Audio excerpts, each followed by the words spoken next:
Hey, how's it going, everyone? Just back in with another lesson on the sun and the moon. So I think it's becoming clear to lots of people, worldwide that something's up, something's going on, especially with all these UFO sightings happening daily worldwide and people publicizing them. They're not government reports. I subscribe to UFO Institute, and these are just everyday average people that are posting them. And they're all different shapes and all that kind of stuff. So it's becoming clear, I think, to a lot of us that this is the year of Christ's return. Certainly, this is the time that we should be looking out for. And then I'm going to use the most recent eclipse and then this one that's coming up, this lunar eclipse, this strawberry eclipse, to talk about how that's in Bible prophecy and will be a precursor to Christ's return. So the two major verses that I've seen, and Joel is quoted as well in Acts, but I'll just go to the original source in Matthew 24. Talk about things happening in the sun and the moon prior to Christ's return. So let's take a look at this. Matthew 24:29. Immediately after the tribulation of those days shall the sun be darkened, and the moon shall not give her light, and the stars shall fall from heaven, and the powers of heaven shall be shaken. And then shall appear the sign of the Son of Man in heaven. So right away, this teaches us that it's a post-tribulation appearance of Christ in the sky, quote unquote post-tribulation rapture. Okay, and then anybody who denies that we're not, that we're not in tribulation right now is a Satanist. I mean, I don't even know what else. It's not funny, but the world is in complete chaos, and pretty much everybody's broke, and it's not funny, but it's scary, and so those people are actors, and Satanists. Their job is to get people to think that this invader is like evil because they're not going to be taken away and that kind of thing. And then their job ultimately is to get people to stay on earth as long as possible. So just know that. So tribulation, we're in it right now, and then it's going to end after this happens. And then the Bible prophesies something called great tribulation or wrath. And then this is going to be the day that it starts when Christ appears in the sky. And then shall appear the sign of the Son of Man in heaven. And then shall all the tribes of the earth mourn. And they shall see the Son of Man coming in clouds of heaven with power and great glory. And these are on so-called UFOs. And he shall send his angels with a great sound of a trumpet, and they shall gather together his elect from the four winds, from one end of heaven to the other. Now learn a parable of the fig tree. When his branch is yet tender and putteth forth leaves, you know that summer is nigh. And so that's, again, coded language to get us know that it's in this time of the year that's coming up.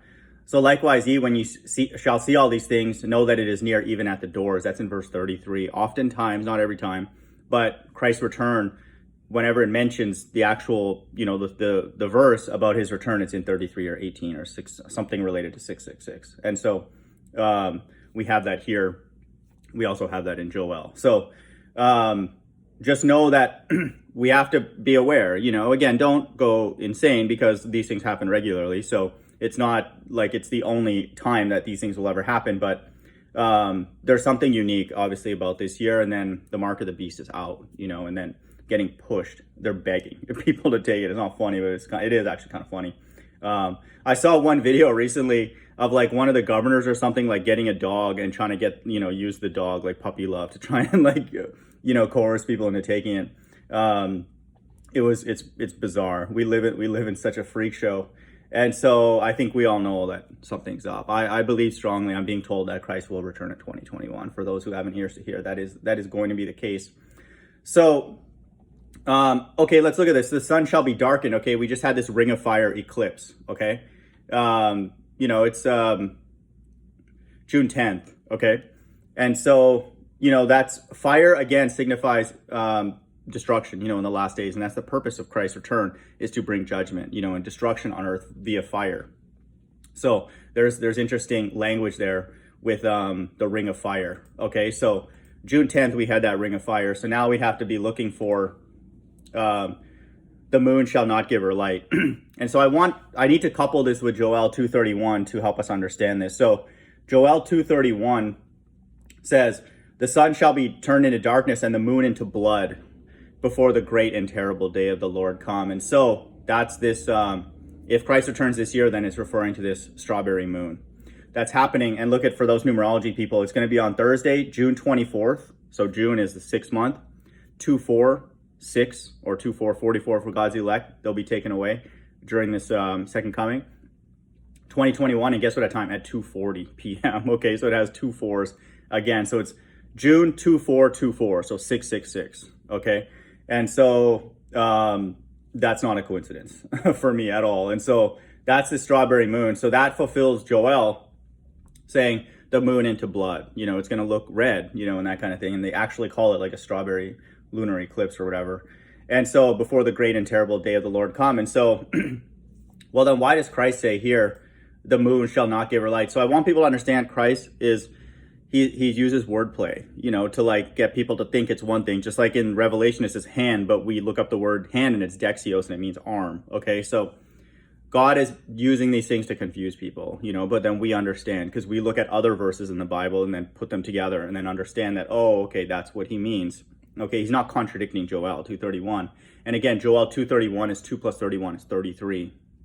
Just like the verse here in Matthew 24:33 says, so likewise, ye, when you shall see all these things, know that it is near, even at the doors. Okay, and so he's letting us know that they're all related. Okay, it's the same thing. Job 9:24 does not add up to 33 by coincidence. Okay, the earth is given in the hand of the wicked. He covered the faces of the judges thereof. So it's all referring to the time period that we live in now. And so the moon shall not give her light means that the light that it normally gives, it's not going to give that light, so it's going to give this red appearance or whatever. And so just know that it's a play on words. And I've done a video recently, and the stars shall fall from heaven is referring to these angels that will go and gather his elect. They're going to literally fall from heaven, and then be in this atmosphere and then be all across the earth to gather his elect. And if you look up that word stars, it's a root word for asteroid. And so it's like aster. And so, and it refers to angels, like the angels of the churches and all that kind of stuff. So just know that, I've done a video on that recently where I went into the blue letter,